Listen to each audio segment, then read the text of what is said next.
If this image were in a museum, no one would doubt its importance to our shared history. But history isn't just the artifacts in institutions. It's also the precious objects we hold in our hands and hearts, the ordinary family photos that people create every day. This is Family Pictures. Family Pictures. Family Pictures USA Action. I'm Thomas Allen Harris, filmmaker, photographer, and host of Family Pictures USA. We're traveling the country, inviting everyone to share their family photos, revealing a new history of our community, our country, and ourselves. Once you see America through family pictures, you'll never see this country the same way again.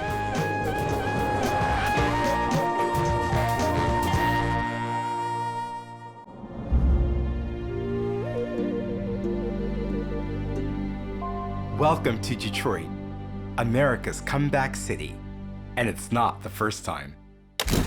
I'm Jerome Kavanaugh, Mayor of Detroit.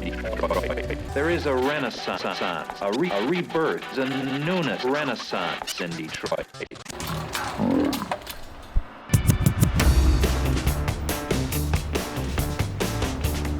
From its founding, Detroit has been a city of reinvention. It created the auto industry, which fueled spectacular wealth and the growth of unions. And throughout the decades, Detroiters reimagined music, art, and style. At its high point in 1960, Detroit was one of America's most prosperous cities. Then, in 1967, riots hit, one of a series of blows that battered the city, culminating in 2013, when Detroit went bankrupt.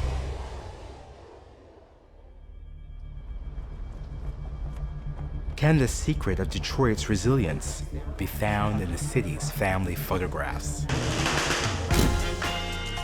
Today, we're here in the Detroit Historical Museum at one of our community photo shares, where we invited Detroiters to bring their family photographs. Why are we wearing gloves? Because these artifacts are important, not just to your family, but to our collective history. We just got an education. My great-great-grandfather came here from Prussia, and he came to the United States and came right to Detroit. He began working at a brickyard. They made bricks, is what they did. They made the bricks that built the city. This is my parents' wedding day. My dad is looking terrified because the priest had taken him aside and kind of told him, look, you better treat this girl right. She's a special young lady. And so Daddy looks a little bit mortified in this photo. I love looking at it because he's a really happy, genial person. But I think it was like, this is serious work I'm about to embark on. This is my father. And he was a carpenter. And he helped build the Model T factory in Highland Park. And there he is.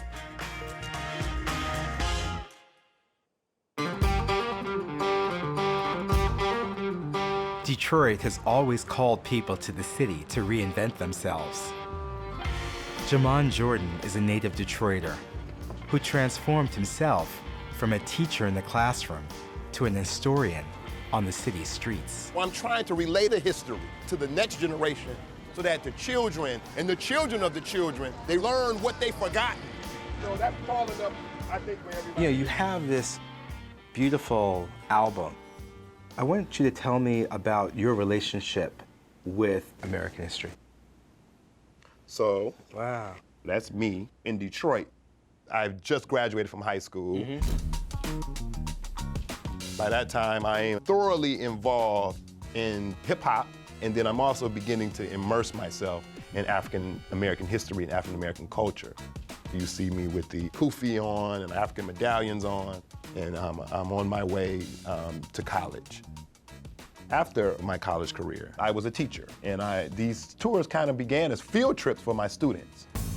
Antoine de la Monte Cadillac, who's considered the founder of Detroit, is really the Columbus of Detroit. Right. Most teachers, of course, teach their children, but a lot of times they don't know the connection of their own neighborhoods to those places. And I wanted them to know the historic sites right here in the city of Detroit, so I began to take them and then their parents. And it's always good to start learning and talking about the history with family. Family history is really the entry point into learning about history in general. The French give it that name, Detroit, which is where we get the word Detroit from. But there were people already living here. There were Native Americans already here.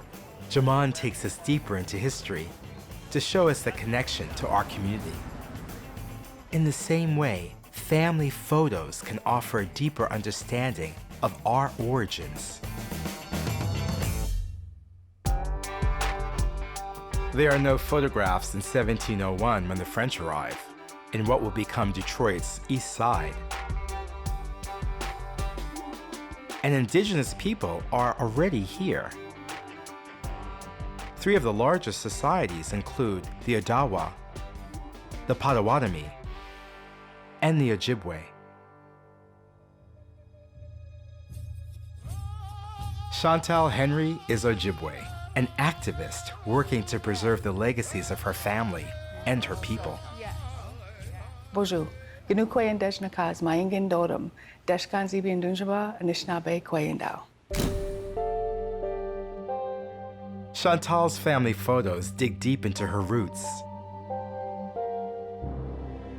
She's fought since childhood to make her heritage matter. When I grew up in elementary school, they used to be like, "You're not Native American." They used to always think I was Mexican. Native Americans they don't exist anymore. They're all dead. You're not Native American. I'm like, how are you gonna tell me I'm not Native American? I live it every day of my life. My grandfather worked on the tallest tower and the Renaissance Center. So it's about us just reclaiming who we are and letting people know the history of who we are here in Detroit.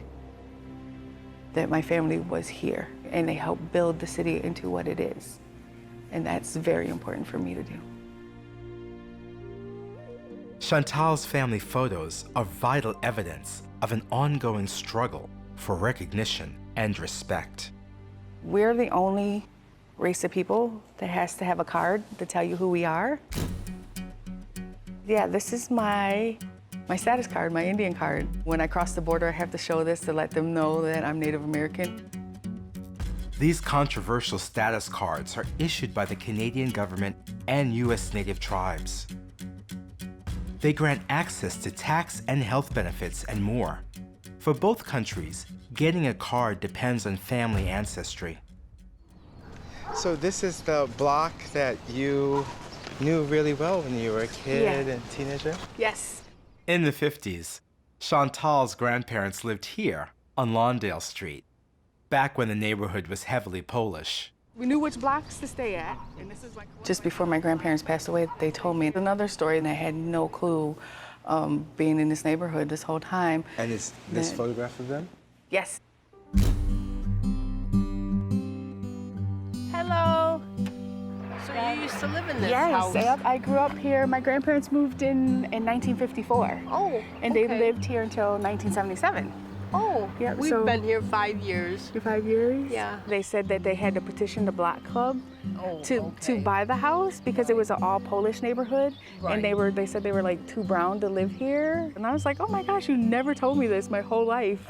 I had no clue. I heard there was a house there and a house here, Yes. houses across. Chantal and her family are claiming their rightful place in Detroit's family album. My Detroit story would be about dancing. It started when I was super young. This is a powwow in Hart Plaza, which is really awesome that I went to a powwow in Hart Plaza because they don't do that anymore. Kathleen is a quarter Mosquito Indian. My grandma Nadich grew up with the Ojibwe and the Cree, and she spoke Cree too. I still have like this outfit, a few other ones that she saved for me. I have all the native stuff. I inherited moccasins that are like 200 years old that have been passed down in the family. They've done a good job of keeping memories for me, so I have a lot of pictures. Not every story is in the history books. 150 years ago, former slaves came to Detroit for freedom, to create themselves anew. Gabrielle and Angela Bradby and cousin Kimberly Cole are descendants of one of them. This is the original James H. Cole. Was born in 1838 in Yazoo County, Mississippi, on a plantation. So he was a product of a slave and a master. This is an older James H. Cole sitting for a formal portrait. His double-breasted tailored jacket displays affluence, but he started with nothing. The story goes that he was born enslaved, as his mother was literally on her deathbed. Her dying wish was to have her son freed, and he made the trek north. Now, did he follow the Underground Railroad in his, destination? It's hard to say, but I kind of suspect that he did. So you reach here at 18 years old in Detroit, and what he does, he comes to and finds his way to historic Second Baptist Church. Which is where we are right now. Which is right where we are now. We're here in Second Baptist Church. Second Baptist Church, in the heart of downtown Detroit. Founded in 1836 by former slaves, the church quickly becomes an important stop on the Underground Railroad as African Americans escape to the freedom of Canada just to cross the Detroit River. James Cole finds sanctuary here. Once he gets here and he gets established in the church, he's not satisfied. The major part of his, fortune was done during the Civil War.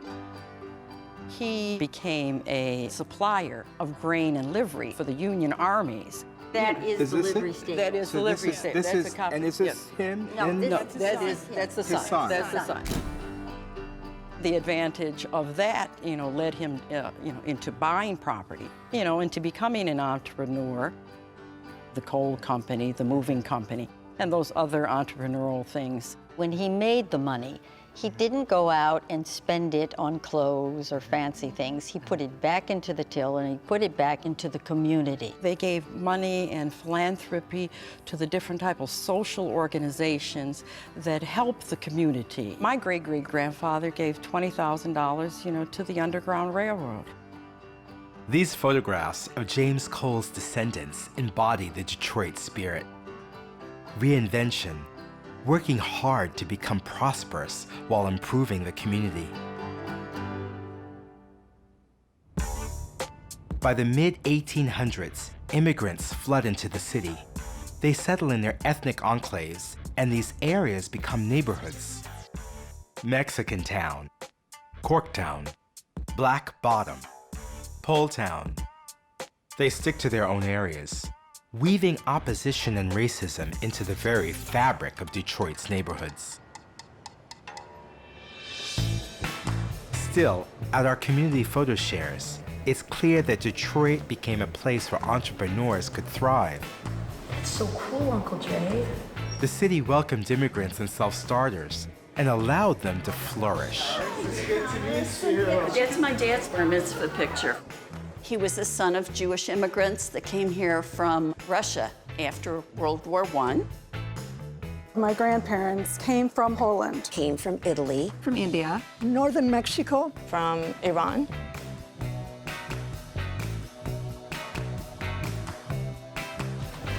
And then this was my father's first store. He migrated to Detroit when he was 16 years old from a very small town, Cordele, Georgia. He had determined he would be a pharmacist because that's who the richest guy was in Cordele. So he started his company and it grew to the largest chain of drugstores of any African American in the United States. This is Eric Fromm. He came over from Denmark in 1906 and decided to do a career selling tools door to door. Our grandfather eventually had 13 Fromm's hardware stores. Our grandmother came up with a slogan, "You will find it at Fromm's." And it's so interesting to meet people years later We say, I remember From's. It was the first place I got a bicycle or whatever. That's my father and mother. Here. Yeah. And And Uncle Jay. And that's me. My father pushed the push cart, and finally he opened, he opened 2 stores. The family grew up above the store, and they all worked together in the store. I moved into the city 30 years ago, and it was very rare for people to be moving to Detroit at that time. In my experience of Detroit, I love the intimacy and sort of the scrappiness of it. And it's frankly the only city that a person like me with no business experience could start a business and succeed. So for me, it's been a city of real richness and soul, whereas for other people, it's a tough city. So it's a complex city for sure.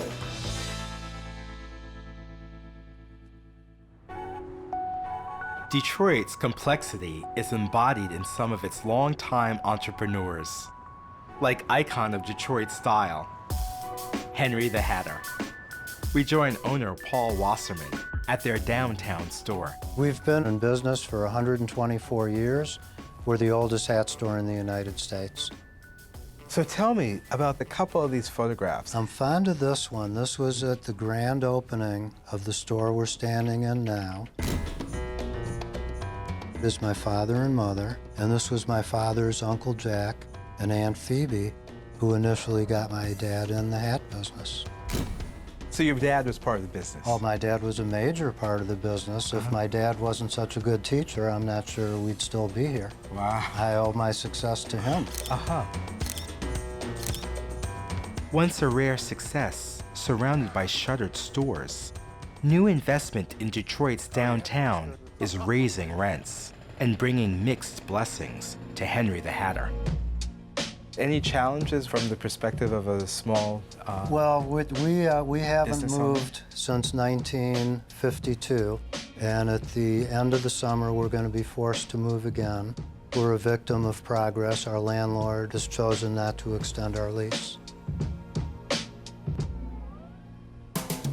But the outpouring of support from the people in the city of Detroit has just been overwhelming and gratifying, and I'm confident when we find another location, it will still be in the city of Detroit. Their physical space may change, but Henry the Hatter will remain a monument to Detroit's resilience.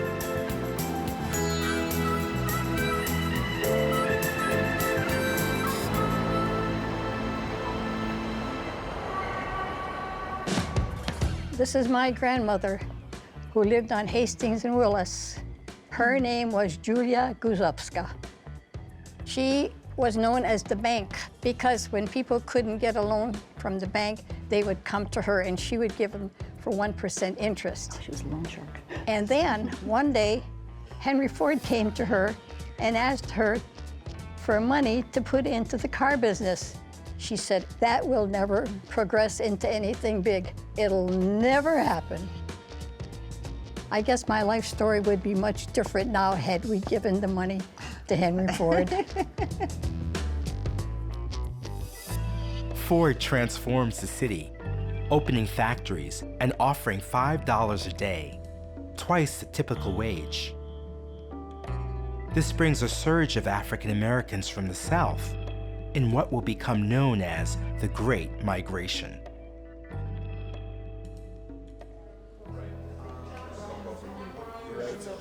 This is an image of my great-aunt Ophelia, and that's her only child, Joe Nelson. So they come to Detroit around 1925. One of the reasons why my grandmother leaves from Alabama and comes to the city of Detroit is to join her older sister. And this is a picture of my grandmother. She was born in Bessemer, Alabama, which is a small town near Birmingham, Alabama. She leaves Alabama in 1938 and comes to Detroit. The story of the Great Migration, where my grandparents were a part of that, and the story of Detroit's growth into an African-American city, my grandparents were a part of that. The African Americans arriving in the Great Migration are restricted as to where they can live. In one neighborhood, white developers actually build a wall funded by US government loans to separate them from their black neighbors. American apartheid, Detroit style. Today it's a mural, an image of hope for better times, and a stark reminder of Detroit's past.